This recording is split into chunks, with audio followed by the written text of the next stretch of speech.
మన ప్రభువును ప్రియరక్షకుడునైన యేసుక్రీస్తు శక్తిగల నామంలో మీ అందరికీ శుభములు. ప్రియమైన దేవుని బిడ్డలారా, మరి ఎలా ఉన్నారు? గతించిన దినమంతా కూడా ఆయన రెక్కల నీడలో నన్ను మనందరినీ కాపాడి మరొక నూతనమైన వారంలో దినంలో మనం ప్రవేశపెట్టిన విధానం బట్టి మరొకసారి ఆయనకి వందనాలు చెల్లించుకుంటున్నామండి. మరి ఈ దినము దేవుడు మనకిస్తున్న వాగ్దానము ఇర్మియా గ్రంథము 1వ అధ్యాయము 5వ వచనం. గర్భంలో నేను నిన్ను రూపింపక మునిపే నిన్ను ఎరిగి తిని, నీవు గర్భం నుండి బయలుపడక మునిపే నేను నిన్ను ప్రతిష్ఠించి తిని, జనములకు ప్రవక్తగా నిన్ను నియమించి తిని.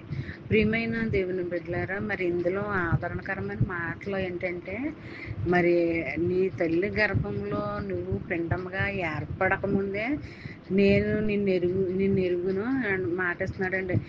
నేనే నిన్ను రూపింపబడుతూనే, మరి నేనే నిన్ను గర్భంలో పెట్టాను పిండంగాను.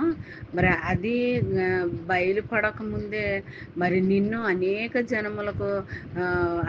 జనములుగా నిన్ను ప్రతిష్ఠించుకున్నాను, అనేక జనములకు ప్రవక్తగా నిన్ను నియమించాను. కాబట్టి నువ్వు నా బిడ్డగా, నా ప్రవక్తగా, నా జనములకు నువ్వు ప్రవక్తగా నిలబడాలని నేను నిన్ను ఏర్పాటు చేసుకున్నానని మాట ఇస్తున్నాడు అనమాట. ఇందులో మనం ఇప్పుడు ఏం చేయాలంటే, ఇచ్చిన వాగ్దానానికి మనం కట్టుబడి ఉండాలి, నిరూపించుకోవాలి. రూపింపబడక ముందే, మరి గర్భంలో నుంచి బయట పడకముందే మరి దేవుడు నీకు పేరు పెట్టాడు. మరి నిన్ను ప్రతిష్ఠించుకుంటున్నాను, అనేక జనములుగా నిన్ను ప్రవక్తగా చేస్తున్నాను అని ఇలాగా మాట్లాడుతున్నాడు అనమాట అండి. మరి మనం ఎప్పుడు కూడా దేవుని నామాన్ని, దేవుని వాక్యాన్ని వెదజల్లు బిడ్డలుగా మనం ఉండాలి, కానీ మరి దేవునికి వ్యతిరేకంగా మనం నడుచుకోకూడదు. మరి దేవుని వాక్యం ఎక్కడైతే అభివృద్ధి చెందుతుందో, ఎక్కడైతే వెదజల్లుతుందో, ఎక్కడైతే మరి ఆ వాక్యం వినిపిస్తుందో నీకు, అక్కడికి నువ్వు వెళ్ళి నేర్చుకో.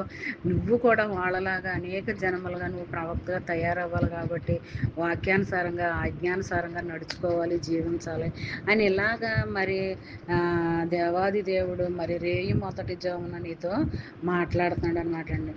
మరి అలా మాట్లాడుతున్నాడంటే దేవుని యొక్క నీ పట్ల ఏ ప్రణాళిక కలిగి ఉన్నాడో ఒకసారి వాగ్దానం చదివిన తర్వాత, ముగించుకున్న తర్వాత ఒక్కసారి ప్రార్థన చేసుకో. నా పట్ల నీ ప్రణాళిక ఏంటి ప్రభు అని ప్రార్థన చెయ్యి.